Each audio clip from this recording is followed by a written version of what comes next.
Yo, welcome to Simply Bitcoin Live, your number one source for the peaceful Bitcoin revolution and clear breaking news, culture, dramatic warfare. Will be your guide through the separation of money and state. Very interesting news. El Salvador set to open a Bitcoin embassy in the state of Texas. And we know that the state of Texas is very friendly towards Bitcoin. A huge part of the Bitcoin mining hash rate is in that state. So very interesting development.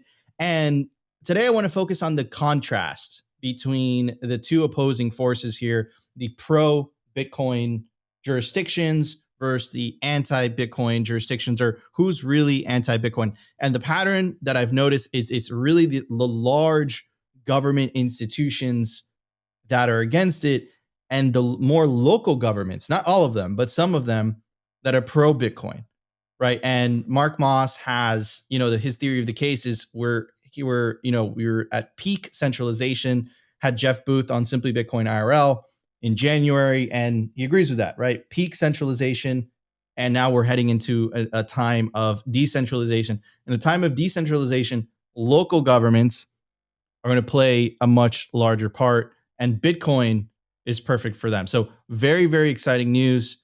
And we have a very special guest, Alex from Kaboom Rex is here today. I want to bring him on stage. How you doing, Alex? Oh, doing pretty good. Welcome to the show, bro. Happy to have you. And of course, I pronounced that wrong. My legendary co-host, always optimistic, Optimus Fields. Oh man, I'm laughing because of Alex's response. Oh, hey guys, how you doing? Didn't notice we were live here. Yeah, man, we're doing good. I'm excited to hear the Nico Jones takes on this stuff, and then of course in the culture we got Alex here from Kaboom Rex. So we're gonna talk all things mining, talk Kaboom Rex. Do the do. I just want to pull up this comment before we go into the show, because I think it's a great comment. It doesn't seem to be pulled up. Oh, here it is. Frank Arn says, the country of El Salvador to open an embassy in the country of Texas. Oh man, the comments are great. Wait, I want to read one last one. I can't pronounce that. I'm sorry, bro. Stack sats, self-custody, and run a node, people. Amen to that. Amen to that. Anyways, everybody, let's get to numbers. Let's check them out. The Bitcoin numbers. Brought to you by NODL. At this point, you should be running your own Bitcoin node. If you don't use your own Bitcoin node, you're trusting someone else's. Run your own version of Bitcoin Core, the Lightning Network, Whirlpool, and Dojo, all from the comfort of your own home.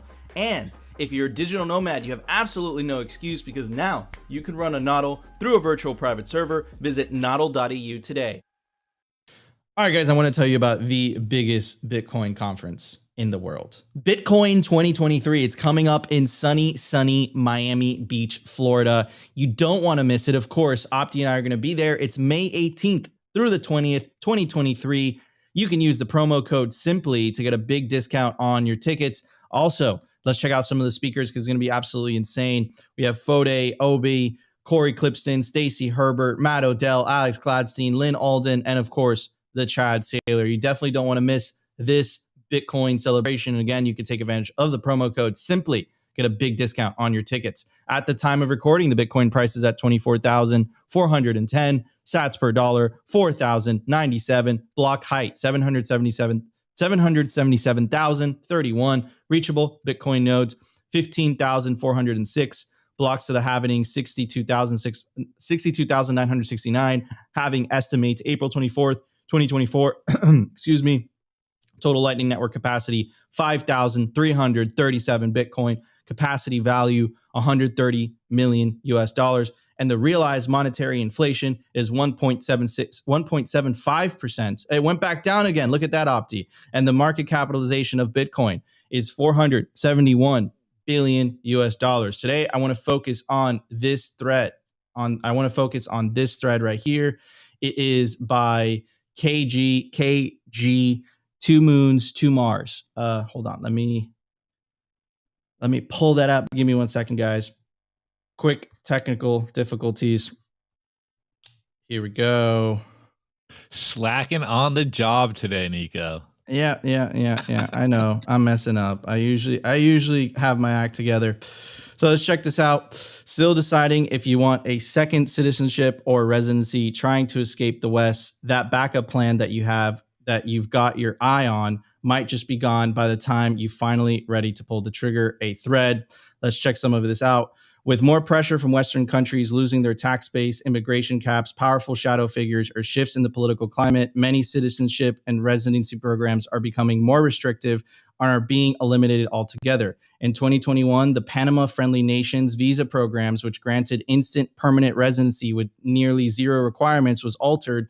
New applicants can only get temporary residency, and financial requirements have been raised significantly. Further changes are rumored to come. In 2022, Turkey raised the required investment in real estate for the CBI program from 250K to 400K. Paraguay announced changes to their residency program. Obtaining permanent residency directly in Paraguay would no longer be possible, following in the footsteps of Panama. After Panama's friendly nations visa change, many flocked to Paraguay in hopes to getting an instant PR. Having missed the boat in Panama, this window is now closed. In addition, Paraguay is not part of CRS, but they soon may be. Big Brother is watching. In 2023, just yesterday, Ireland announced a closure of their popular immigrant investor program, giving only a 24-hour notice. The short warning for the program closure is likely by design. It typically takes months to gather necessary documents, and when changes occur, normally a grace period of 3 to 6 months is given for those currently preparing an application. Not in this case. Additionally, as of January 2023, Montenegro's CBI program was officially closed, but not before a price increase of 100K. In 2024, it is likely that pressure will continue to be applied to citizenship and residency by investment programs. Programs like Malta's CBI program continue to exist, but behind closed doors, it's rumored to reject 50% of applications. Portugal's coveted golden visa program is rumored to be eliminated in the near future, citing, quote, implications for a wider public policy, or, quote, appropriateness and suitability of the program for cultural, social, and economic use. Do you see that, Anon? The trend is evident. Programs continue to become less compelling, become more expensive, or get closed altogether. So now, and then, of course, there's a bunch of options. And then we have Katie the Russian, who has built a whole business on Plan B passports, right? So I guess what I want to focus on is the theory from the sovereign individual. They predicted this. And I think it's exactly playing out as the nation state continues to grow bigger and bigger and bigger because of the endless funding from the deficit spending from the fiat money printer. Their obligations continue to increase and increase and increase. The debt to GDP ratio in the US is continuing to go higher and higher and higher. And as it continues to go higher and higher, they need to squeeze out more and more and more out of the tax base. They don't want people leaving to other countries overseas. Now, the problem that they have is that Bitcoin makes it incredibly easy to bring your wealth with you, right? It's incredibly difficult to send money overseas, right? They charge you an arm and a leg. They ask you everything. But with Bitcoin, it becomes incredibly easy. You can write down 24 words. That being said, another component as well is the internet, right? The internet makes it incredibly easy for anyone, right, to do business anywhere. You are no longer chained to a specific location. You no longer have to be at a specific location in order to do business, right? So that completely changes the dynamics of the entire situation. And I believe that this is what is happening. And this is why all these programs are locking down. And remember, in the US implemented, this was in the 90s during the Clinton administration, an exit tax. So if you want to renounce your US citizenship and you have a net worth of over $2 million, you have to pay a capital gains. I think it's like 48% on anything above that $2 million. So they don't even make it easy for you to leave, right? And I really believe that this is going to continue to head in that direction. In the book, The Sovereign Individual, they make a fascinating claim, and I don't know how it plays out, but today we deal with a lot of, I hate using that word illegal immigration, but you guys know what I'm saying when I say that, a lot of immigration from the global south into the United States through the Mexican border. In the sovereign individual, they make the case that we're going to see the opposite, people fleeing the United States, right? And let's see if that happens. Obviously, being an American, so you guys as well, we definitely don't want to get to it. We definitely don't want it to get to that point. But another thing about being an American is that you have to pay taxes no matter where you are, right? Like, even if you live in a country in Africa or in an island in the middle of the Pacific, you still have to pay Uncle Sam income tax. And it's one of the very few countries that that's the laws. But now that you can work from anywhere, right? Does that type of law make sense? And I think a lot of people are going to start weighing the pros and cons of that. And that's also why I believe the amount of American citizens giving up their citizenship continues to increase year after year, right? So is this trend going to continue? Let's see.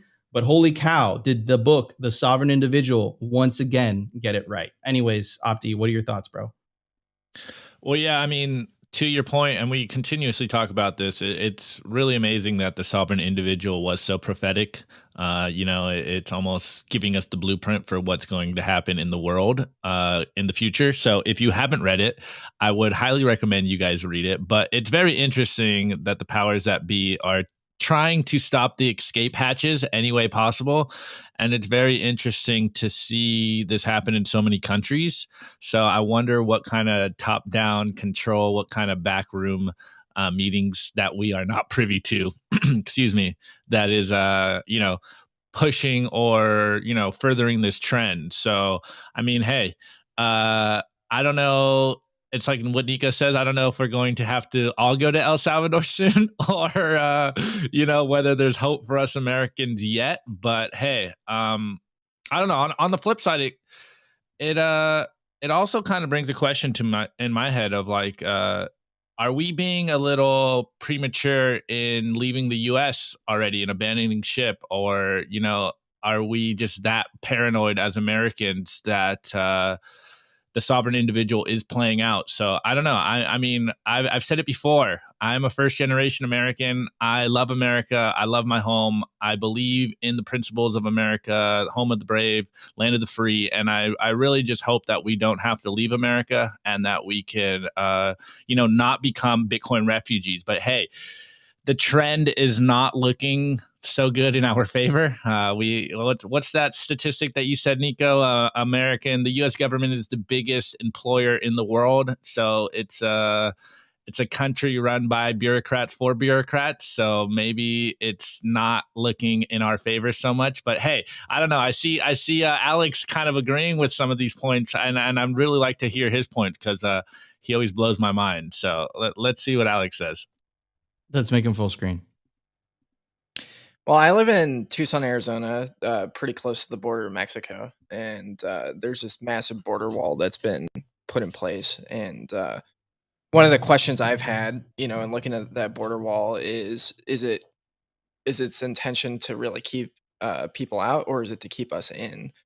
And it's something that I worry about. I've been seeing articles recently about people specifically in Mexico City being very unhappy with the amount of Americans coming in, and really disrupting some of their livelihood. And there's so many good books that like come to mind: The Sovereign Individual, Mandibles, Atlas Shrugged. Just watching what's playing out right now. In the Mandibles, one of the things that happened is the U.S. empire completely collapses, and Mexico becomes a pretty vibrant economy, and they begin restricting heavily American immigration, which I think is kind of interesting, and we could very well see this play out. But I think it's really important right now as individuals. Like I'm convinced that Bitcoin, um, it's a lot bigger than just buying and holding. That we can begin using it in our local economies and building out, this ecosystem in which we can operate in a sound money standard locally and really build something up from the ashes of the fiat system collapsing. It's inevitability that the U.S. federal government is going to collapse and the economy is going to collapse. Like if the U.S. government is the biggest employer in the world, it's probably the biggest. Well, it's obviously the biggest employer in the United States, and so that means our economy is reliant essentially on this money printer. Lots of people are reliant on jobs from them, and if they're not getting paid, things are going to collapse. So I think like the big thing looking around is, how can we learn real skills? So for me, that's looking over the last 2 years, that's been looking at how do I grow food, and become a little bit more, less reliant on this system. But then also, how do I take those skills and contribute to my local economy and earn Bitcoin in the process? And I think setting up those rails for people to begin to operate that way, it's going to be a big win. Sure. 100%, right? It's no, we have to further decentralize. We have to look locally. And that's actually something that we're going to talk about in the news segment. And I think that's just another sign of the theory by Mark Moss, the peak centralization versus we're heading into a decentralized era. And then also Jeff Booth, when he came on Simply Bitcoin IRL, he agreed with that as well. So I think that's the times we're heading into. And speak to your local rancher, depend on the people in your local community rather than depending on these large organizations. Anyways, everybody, let's check out the news. We got a lot to talk about. The Daily News. Brought to you by Blockstream Jade, built by Bitcoiners for Bitcoiners. It's an open source hardware wallet for the cold storage of Bitcoin. Blockstream Jade houses a full color camera, allowing for fully air-gapped Bitcoin transactions. Scan and display QR codes directly on the device to sign transactions and verify addresses with ease. Use your Blockstream Jade with your favorite wallet software, such as the Blockstream Green, Blue Wallet, Electrum, and Sparrow. Get yourself a Blockstream Jade today and take self-custody of your Bitcoin.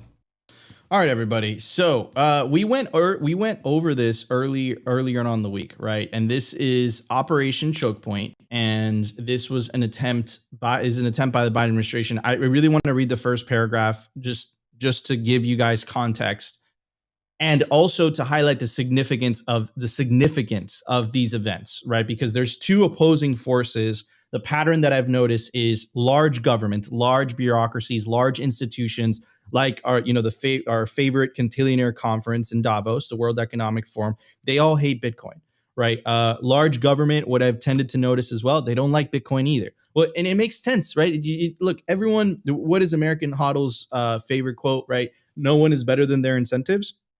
And I think that this is I think that this is what's happening here. So anyways, let's check this out. Here's the first paragraph. Says, what began as a trickle is now a flood. The U.S. government is using the banking sector to organize a sophisticated, widespread crackdown against the crypto industry. And the administration's efforts are no secret. They're expressed plainly in memos, regulatory guidance, and blog posts. However, the breadth of this plan, spanning virtually every financial regulator, as well as its highly coordinated nature, has even the most steely-eyed crypto veterans nervous that crypto businesses might end up completely unbanked, stablecoins may be stranded and unable to manage flows in and out of crypto, and exchanges might be shut off from the banking system entirely. Let's dig in. So we know this, and we went over this, right? I'm going to name a few comments in case you guys didn't see that episode. We had the Elizabeth Warren bill. We had Caitlin Long's bank, of which is registered in Wyoming and is wanted to take advantage of that Wyoming law. It was denied the federal banking charter, and that federal banking charter is necessary in order for Custodia Bank to be competitive, because if it doesn't have that charter, Custodia Bank has to use intermediaries. And you can't be competitive if you're stuck using intermediaries. So that's the federal government side. That's their approach, right? Now let's take a look at the state level, because on the state level, it's extremely, extremely bullish, right? So this El Salvador, of course, everyone knows the country of El Salvador made Bitcoin legal tender. Nayib Bukele, a lot of people are looking at him. Yesterday, we went over some articles, or maybe it was the day before. Wall Street is starting to like Nayib Bukele, and then Reuters admitted that what the IMF predicted was going to happen to El Salvador didn't come true. Now, of course, they tried to spin it, but it was very clearly spin. Anyways, El Salvador plans to open Bitcoin embassy in Texas. The Central American country wishes to open a Bitcoin embassy in new ally, Texas. Moreira said on Twitter to aid, quote, expression of commercial and economic exchange projects. El Salvador is in discussions to open a Bitcoin embassy in Texas. El Salvador's ambassador to the U.S., Melina Mayorga, said on Tuesday the Central American country wishes to open a Bitcoin embassy in new ally, Texas. The embassy will aid expansion of commercial and economic projects. El Salvador agreed to open a similar establishment in, you guys have heard this, right? Lugano, Switzerland. That's one of the locations that they throw that Bitcoin conference. So it looks like these embassies are popping up in places that are very friendly to Bitcoin. Now, take a look at who's in these pictures. We have the Bitcoin prophet, Max Kaiser, and his wife, Stacy Herbert. And look at that. They're meeting with Texas regulators. Interesting. Very, very interesting, these developments. I want you guys to zoom out and look at the bigger picture. We start the show with saying, we'll be your guide through the separation of money and state. You're witnessing it when you look at these types of things. You're seeing it firsthand. But not only El Salvador, we have some bullish news coming out of the state of Wyoming, not to mention Mississippi. Mississippi passed a law that would protect Bitcoin miners, and it also would protect the individual's right to run a node. That sounds so absurd when you say it, but think about it this way. Why would these states be passing these laws if they didn't feel these laws were necessary? It's like they're putting it on paper, the right to mine, the right to self-custody, the right to have your private keys.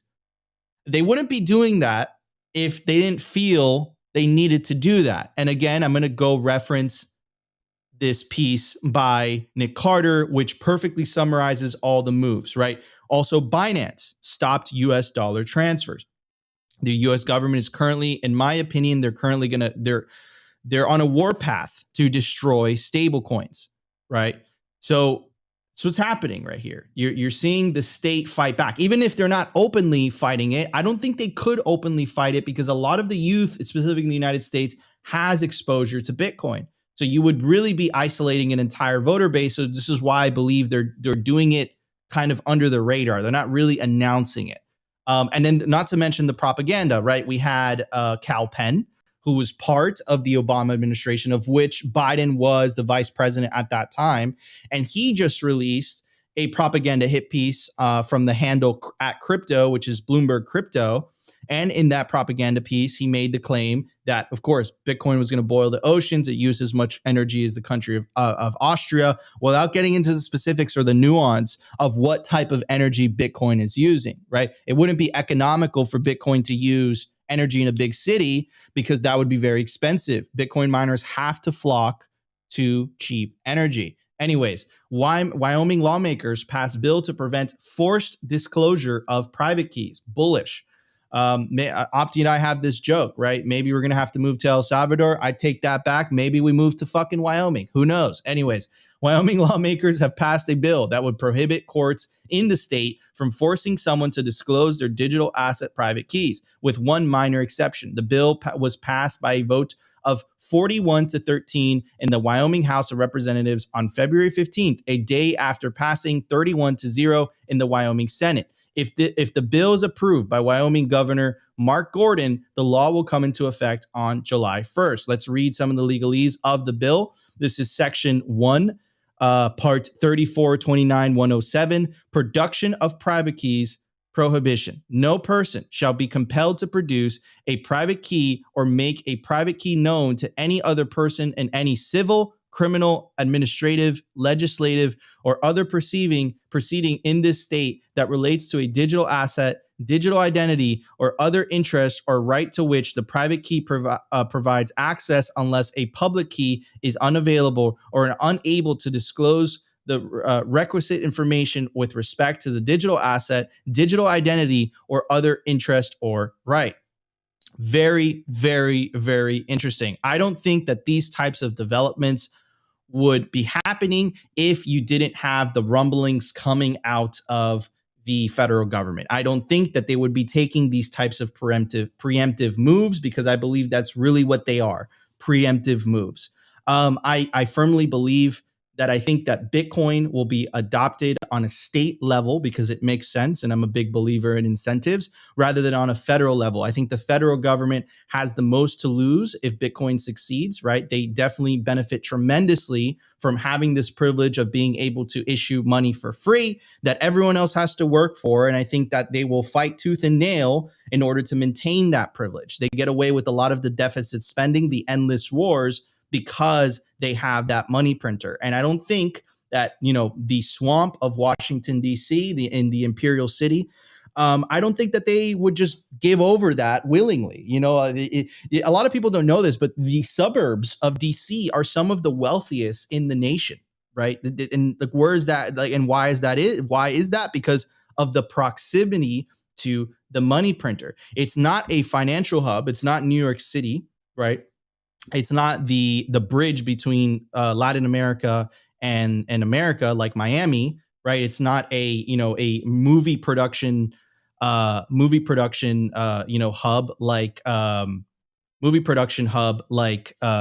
Miami. Sorry, like Los Angeles. So yeah. Anyways, that's my take on that. Opti, Tucson, what are your thoughts on that? Well, I think this is kind of one of those things. We covered the Mississippi bill last week. I believe it was Friday. Now we're hearing this coming out of Wyoming. And I think it's very interesting and solid signal that to the idea that maybe the political tide against Bitcoin is turning. But I still, personally, I know Nico yells at me a lot. I personally don't have much faith in politicians that understand Bitcoin, but I think this is still bullish on a state level, and this is the beauty of the American system. And again, I think this is a solid signpost to the idea of Bitcoin adoption spreading. And it reminds me of what Pierre Rochard said on the IRL that you did with him. I think it was like 2 weeks ago, where he said most politicians think like us. There's only a few loud politicians that are anti-Bitcoin, but I think the average person kind of agrees that, hey, there is something wrong with the world. And once you understand that it's the money, then you're like, what? Why are we fighting Bitcoin? We should be adopting Bitcoin and furthering the spread of Bitcoin. But to the El Salvador news, like, I am in Texas, so this is very interesting and hopeful. And I think this is back to like the idea that I continuously talk about like having Bitcoin in popular culture, and just having more people have these touch points with Bitcoin. It makes it a lot easier for people to understand Bitcoin. The more they see and hear about Bitcoin, the more it becomes a normal occurrence in their lives, and the more they get interested in Bitcoin. But I know we have Alex, and he's very infamous for leaning into the meme that Texas LARPs on Liberty. So I'm sure there will be some anti-Texas propaganda coming from a Zoni. So I'm very interested to to hear Alex's takes on this. Yeah, I mean, I don't think Texas is the worst place to live in the world. I just think people like to hype it up to be more than what it is. So that's kind of what the meme Texas LARPs on Liberty is. It's kind of a run of your mill southern state, in my opinion.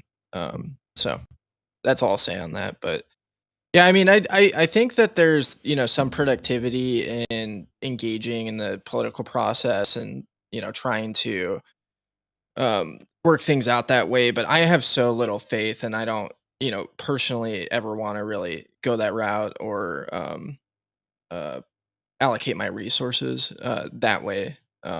I think what we're dealing with right now.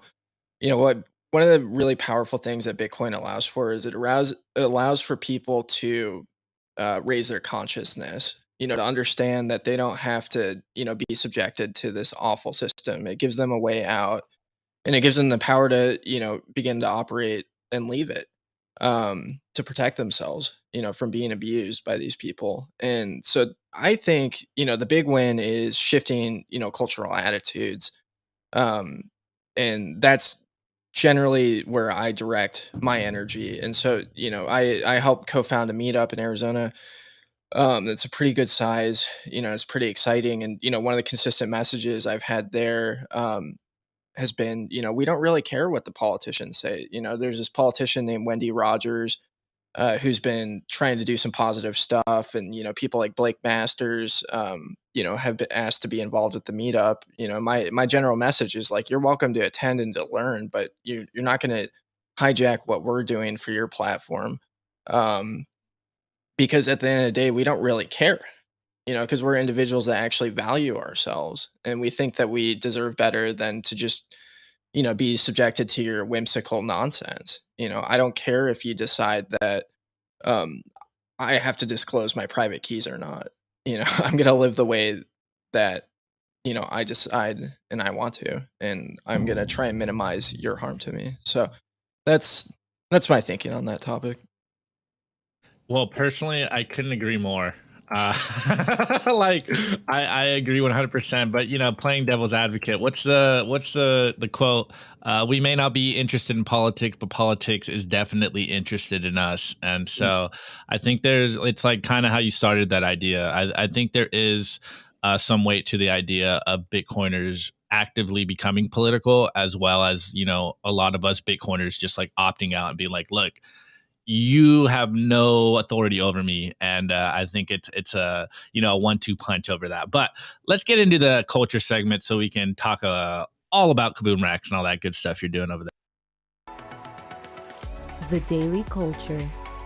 Brought to you by SwanBitcoin.com. Swan is the best way to build your Bitcoin stack with automated Bitcoin savings plans and instant purchases, serving clients of any size from $10 to $10 million.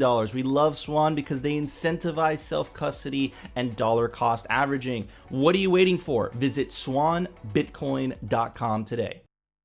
All right, guys, before we get into the culture, you already know, make sure you guys go check out BitBlock Boom August 24th through the 27th. It is a Bitcoin event, Bitcoin conference, a toxic Bitcoin conference in Austin, Texas. And as I say, this is not a shitcoin, NFT, or blockchain event. So keep that at the door. Do not come if that's what you're into.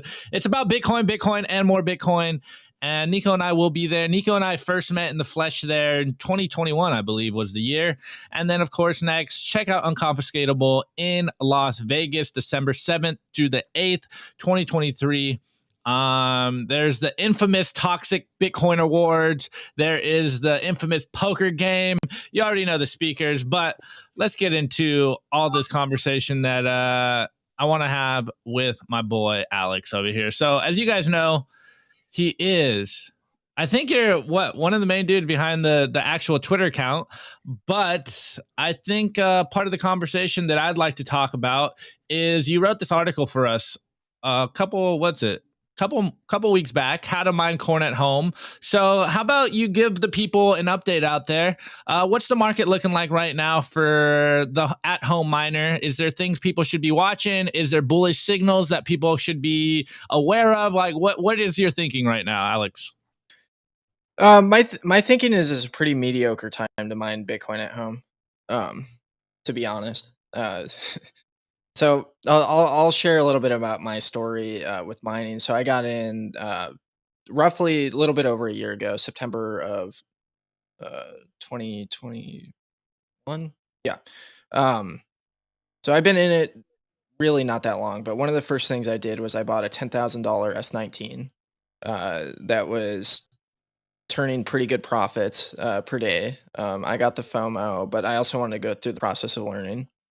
And then about 8 months later, my machine was completely underwater, and I was losing money. And I didn't really think that that would have been a possibility because it's like, okay, here's the cutting edge machine.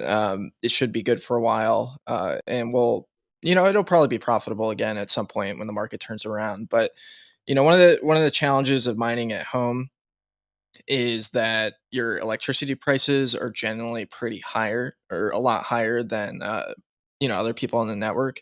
It's not always the case, but for example, my electricity is about 13 cents a kilowatt hour here in Tucson, which is pretty bad. You can find hosting facilities around like 8 or 9 cents, and even lower. Some of these guys are mining pretty low. So that's a big thing, to consider when you're looking at mining is, how much money are you dumping into the machine? Are you going to make the money back? And what are your intentions in doing it? And there's some scenarios that I think it makes a lot of sense to mine at home. One of them is that you can heat your home with Bitcoin miners, which is pretty cool. If you go and you buy older generation miners, that you can find dirt cheap and are used. They produce a ton of heat, and if you find a way to mitigate the noise, that makes a lot of sense. And the heat offsets, the cost that it would take to actually heat your home, which is a pretty cool situation to be in, where your heat source at home is now, um, essentially incredibly more economical than just what it was if you're using an electric heater or even gas. Gas is usually a lot less expensive, but natural gas has been pretty volatile recently. So um, that's a thing. And then, yeah, I'm seeing some comments in the chat. You can acquire Bitcoin ethically without going through the process of, doxing yourself, which is a pretty cool use case. Um, so there's definitely like a handful of things to take in mind. The big challenges of it is they're very noisy, they produce a lot of heat, and they consume a ton of electricity. So generally, most miners on the market today, you need 240-volt electricity, which is not like, super. It's not every outlet in your house. It's typically like your dryer, your oven. But I found it to be, a pretty fun process. There's a lot of headaches that I've experienced trying to mine at home, and there's a lot of just getting dirty. I learned a ton about the power grid in the process, the way that energy is produced, and I became an amateur electrician in the process. I think those are all pretty valuable. So I've enjoyed it, even if I'm underwater on that initial investment. So yeah. Love it, love it. Okay, the next thing I'd like to ask is we saw this, I think it was this last week or the beginning of this week, that hash rate has been going through the roof, and we have broken that 300 exahash all-time high. So what's your thoughts on this? Obviously, I would say it's very bullish for the market in general, and obviously bearish for the at-home miner is what you're talking about. But what's your thoughts on this? Is this sustainable? Like, what's going on in the mining markets or the hash rate? Yeah, I mean, this is something that's pretty misunderstood by a lot of people coming in. So essentially, hash rate goes up forever, and the reason why is because people are very creative in finding different ways to deploy more miners, and technology is constantly improving. So that's something that is inevitably going to happen. Is more, and especially like as Bitcoin gains in value and gains traction, more people are going to want to mine, and it's going to be more viable economically for more people to mine. So that's something that you have to factor in. Is the equipment that you're buying is going to be devaluing pretty rapidly as that hash rate increases and new machines come online. We're I don't know. There's a lot of discussion. There's been a lot of discussion for a while about, uh, ASIC chips and the improvements in efficiency slowing down slightly. So that might mean that the equipment that you have has longer longevity and relevance against other machines, and then things shift more towards other efficiencies like cooling and cheaper electricity. Like, I mean, the Antminer S9, which I like to call the AK-47 of miners. It was released in 2017. Still can be a pretty viable machine if you have cheap enough electricity. And it was up until recently that Kaboom Racks was sending tons and tons of them, into countries in South America that have really inexpensive electricity, and people are still running them today. But yeah, I would assume that hash rate goes up forever, very, very consistently, and, I think gambling on the idea that, there's gonna be a major hash rate, decrease, or it's gonna, slow down is a bad bet to make. Let's go. Well, what are you looking at? What is your outlook on the future of Bitcoin mining right now? Like you said, obviously hash rate is going to continuously go up. But like, what are you looking on the horizon? We know there's a lot of talk about big energy companies getting into the mining game. You know, like what are you like? Where are your ears at, and what are you hearing? And like, what is getting you most excited about Bitcoin mining right now? I'm a nerd, so like I predominantly focus on the hardware. I'm not super clued into the general macroeconomic trends in Bitcoin mining, though I try and pay attention to it. Uh, the things that I'm excited about is just the industry becoming more efficient, and I think that's one of the things like Intel, and other established companies offer versus already existing companies like Bitmain. Um, is just increased efficiencies, and we're watching a lot of improvements in software happening right now. So there's I mean there's a management software called Foreman that allows you to really automate your mine and get some really interesting analytics that has been growing in popularity. And they don't really have a ton of competition. There's a handful of people that are coming out with competing products. But I've been in discussions with Brett Rowan at Upstream Data, who has developed something called PyASIC, which is an open sourced miner management software. And he's putting a ton of development into that, which I think is pretty cool. So I think tools like that are really exciting. As far as the home miner front, um, there's some stuff going on that's very, very cool. People have been publishing a ton of information. If you look for Travis Brickle on Twitter, and I don't know, there's too many, but people have been publishing tons of cool information on how to take miners, mitigate the heat, mitigate the noise, and actually repurpose the heat. I saw a guy who is talking about he lives in a cold climate. He was heating his entire house with two S9s, about a 3,400 square foot house. So that is pretty cool, what that guy is doing. So I'm really excited about that on that front, as far as the creativity of home miners, people doing all sorts of funky things with their machines, dealing with Chinese hardware that is not very user friendly, and working through pretty difficult problems, and then publishing that information so people can put um, cool stuff out there. But yeah, I mean, we're watching the industry really, shift. In many ways, it is a free market, and so we've watched a lot of people lever up and misallocate income, and now that all of that, hardware and investment is moving from weak hands to stronger hands, and people that can operate more efficiently. So I think that's a pretty exciting development to see in the industry as a whole. So yeah. Love it, love it. I think what's the meme? I think you leaned into the memes. Again, you're one of my favorite social media account managers over there, because what's the stuff you used to get a space heater in every home? You still on that mission?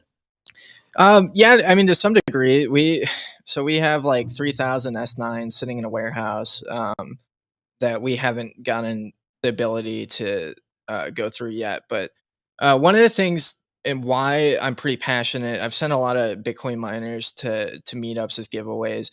But one of the reasons why I'm really passionate about home Bitcoin mining, not just from the fact that people are earning Bitcoin ethically, or even just buying equipment from us. It's that people are becoming more literate when it comes to energy and electricity, and over that whole overall um, uh, market that's just so important to understand right now. Is the people in Washington D.C. are doing just awful things to our electricity grid, and have been for decades. So yeah, I mean, that process of buying a machine, plugging it in, figuring out the way that the electrical infrastructure in the house works, just very basic stuff of like what does watts mean? What does amps mean? What does volts mean? And how do I go through that process of, finding the correct electrical plug? And then realizing like, wow, why is my electricity so expensive when other places it's so cheap? What is causing this? What are the regulations that are put in place? What are the inefficiencies in the market? Why shouldn't I, support these awful policies that are so destructive towards human flourishing? Um, that's something that that's why I've tried to, propagate that meme.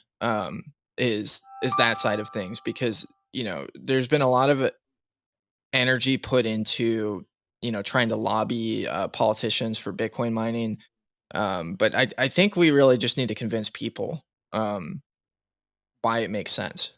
Business owners. I think it's going to be the next big move.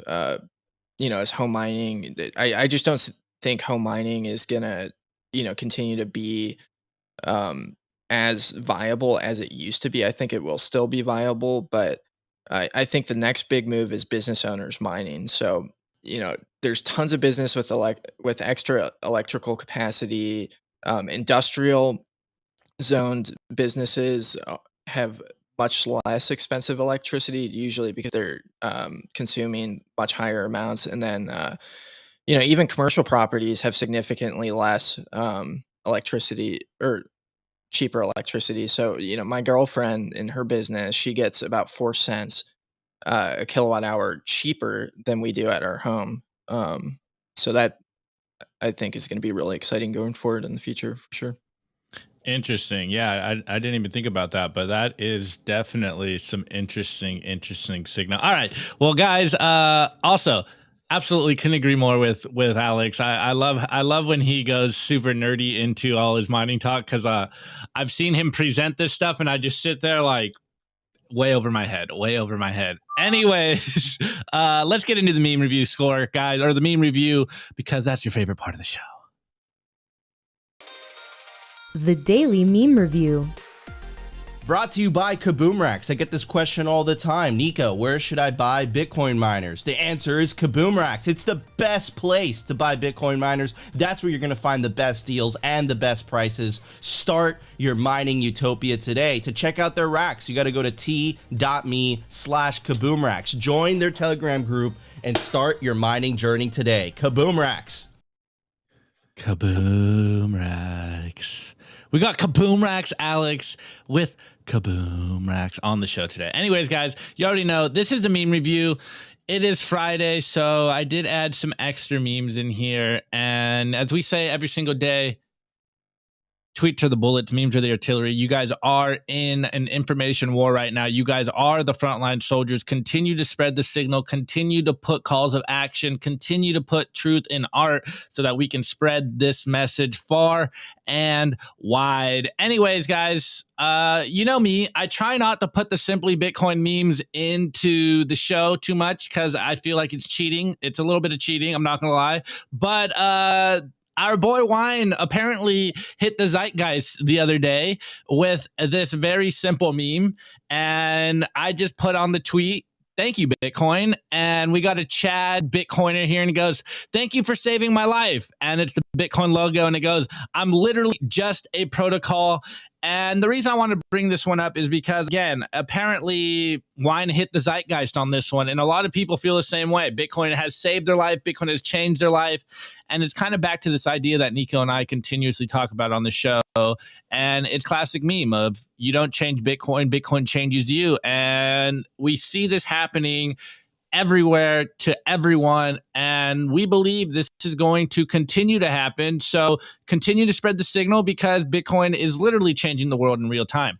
And then again, on this same thread, we got some spin-offs. So shouts out to Nate or at Beef or Bacon on Twitter. And we got, instead of the Chad Bitcoiner, we got a Pepe the Frog. And he goes, "Thank you for saving my life." And then it's the Bitcoin logo and it goes, "I'm just a shared Excel spreadsheet." That's just the way. And again, more iterations on the same meme. Shouts out to Vikingo Bitcoin 9 on Twitter. And again, this is Chad Bitcoin, the Chad Bitcoin meme. And goes, thank you for changing my life. And it's the Bitcoin logo, and it says, laughing my ass off. I'm just a virtual currency. And this is it blows my mind that this is where we are, that something like an unchangeable, uncorruptible virtual currency is such a defining and such a revolutionary thing in the world today. It just goes to show you that fiat currencies are so effed, and it has corrupted everything about our lives, that when you have something as stable as Bitcoin, it literally changes everything about you. Anyways, this next meme, shouts out to Morpheus for tagging us. This one is by TurtleCute33 on Twitter. And it goes, you went to a protest, so we're closing your bank account. We got an FBI Wojak, and then we got some crying Wojaks. It goes, no! And then we got the same FBI Wojak. It goes, where's your Bitcoin? And we got another Chad Bitcoiner go, lost it in a boating accident with the Bitcoin logo on them. Oh, I love it. I love it. All right, this next one at the BTC Therapist goes, never underestimate your power. And we have an ant on a little turd mountain, and it's picking up a big log, and then the ant is named Satoshi and the log is Bitcoin. So never underestimate your power. And this is kind of back to the idea of what Alex was saying about individuals taking back the power, and the power that we all have by just holding Bitcoin and literally opting out of the madness, as we say every single day. And then shouts out to Thomas Farrer. I don't know. I'm blowing your name, bro. Sorry. The biggest lesson of history is that we repeat the same mistakes over and over and over again. And we just got a quote from Thomas Jefferson, and it goes, paper is poverty.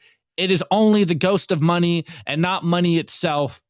And I think this is a message that we need to continuously beat in people's head. And this is why we Bitcoin. This is why Bitcoin is so revolutionary. And then this last meme, I had to add this one because, you know, the price is pumping. And as much as we tell you guys not to speculate on the price, as much as we tell you that the price is probably the most boring aspect of Bitcoin, we got this meme by @MaximalFreedom. And it's literally someone coming out of their coffin at their own funeral, and it's Bitcoin's funeral, and the person coming out of the coffin is Bitcoin, and he's just flipping you guys off. Bitcoin's not dead. Shouts out to everyone sending the Bitcoin obituaries in the corporate press. Bitcoin will never die. Bitcoin isn't dead, and we will see another all-time high soon-ish. All right, guys, so drop your meme review score in the chat, and I'll cover it live. But today's meme review score, I may have given this in the past while I was wearing it, but I thought it's fitting that I give this as my meme review score. This is premeditated. I'm gonna give it the Represent shirt with the Cupid holding the Bitcoin bag and an Uzi. Okay, sorry. That's an AK-47, dude. I know. Dude, I'm blind. I'm even wearing glasses, I'm blind, and I thought it was. Anyways. All right. Alex, what is your meme review score for today? Welcome back, Nico. I've got an egg, and then the hot sauce that I always put on my eggs. Those are some great memes. Wait, you put hard-boiled egg with hot sauce? Yeah, I put hard-boiled. I have hard-boiled egg. I put hot sauce on it when I eat it. It's great. All right. Also, can we acknowledge the fact that that's a soft flex, that Alex is rich enough to own eggs at this current moment in the economic landscape? So, wow, soft flex. Wait, soft boiled egg, soft flex. I'm not skipping meals. I'll tell you that much. All right, Nico, what's your score? Hal Finney Lego. Oh, wow. Yeah, that's my score. What about you? We already did our scores. We did our scores already, okay. Nico. Well, we have to talk about Represent, bro. I know. We haven't got there yet. Guys, check out Represent. Opti is wearing. Opti, model it, bro. Get up, model it. Get up. Oh, I'm wearing, look, the gray one. Hey, guys, the gray one. And then I'm wearing the black one. The black Bitcoin angel baby thing with an AK-47. And I'm wearing the Simply Bitcoin merch. Guys, you can check out representltd.com. You can use the promo code simply-bitcoin. Get a big discount on any representltd.com merch. check it out. Don't sleep on it, and get it while supplies last as well. Anyways, Opti, let's put on the epic music. And okay, epic music. Here we go, ladies and gentlemen.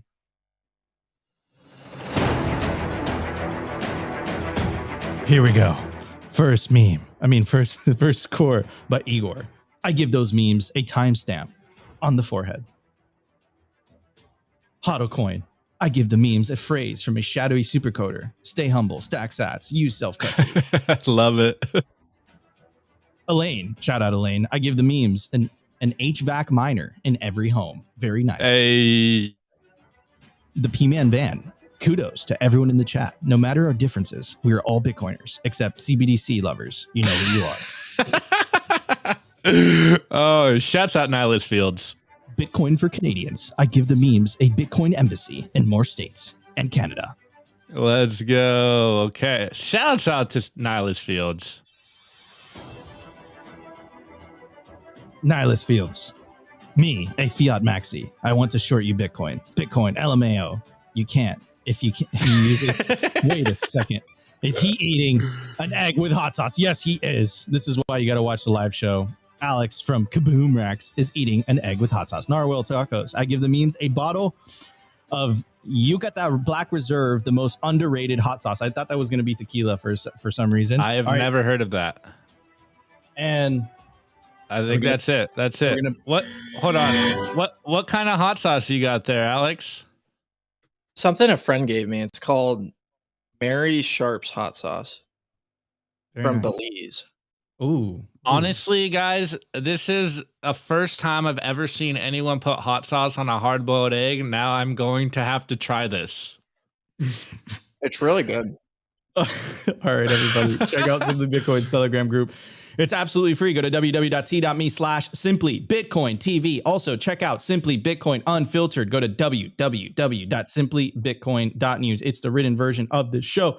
And guys, we're big fans of the value for value economy. Please. Yes, I got it. I got the comments today, Nico. I got the comments. Oh, yeah. Also, check us out. Anchor, Spotify, Apple, Fountain, Opti. It's all yours. All right, guys. So shouts out to everyone streaming us sats. Again, I can't get every single stream sat, so I just screenshot the various names that I saw this last week. So first, we got a 9 sat boost from Hal Was Right. Yes, on Podverse. I don't know what Podverse is, but let's go. Hal was right. Okay, the next, we got some stream sats by MA21M0 on the Dylan LeClaire podcast. We also got some 9 sat streams from Jurga Shefe on the Michael Saylor Launches a Bitcoin Adoption Conference, episode 678.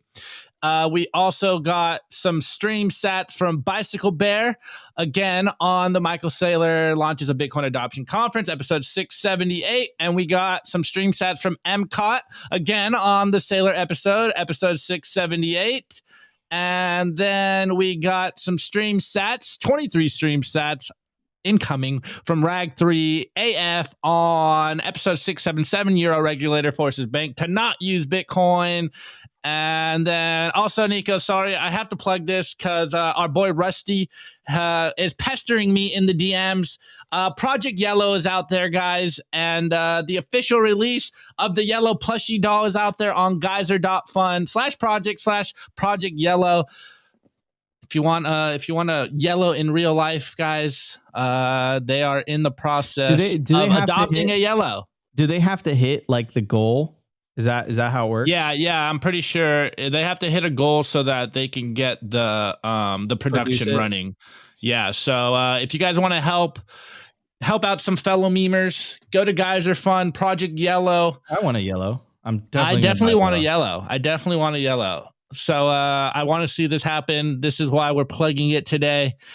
Anyways, shouts out to the Meme Factory crew. Shouts out to World of Rusty. Shouts out to Yellow. Shouts out to all you guys out there. Let's see this Project Yellow plushie doll come to life. All right, Nico, let's roll this one out for today. Alex, thank you so much for joining us today on Simply Bitcoin Live. Why don't you tell everybody where they can find you? And I'm going to put some epic music while you do that. You can find me on Twitter at KaboomRaxAlex. I've been a bum and haven't set up Noster yet, but I do have the KaboomRax account on Noster, and if you go to our Twitter, you can see our public key to follow us. But yeah, Telegram. I live on Telegram. I spend probably about 12 hours a day on there, which is too much, but Bitcoin price is pumping, so I got to be selling. So yeah, if you ever want to hit me up on Telegram or Twitter DMs, usernames KaboomRaxAlex. You can find me both places. Awesome. All right, man. Alex, thank you so much for joining us on Simply Bitcoin Live. Alex, if you could be so kind, we'd be honored if you could join us on Twitter Spaces, which we are hosting with our friends over at Swan Bitcoin, best place to stack that. Awesome. All right.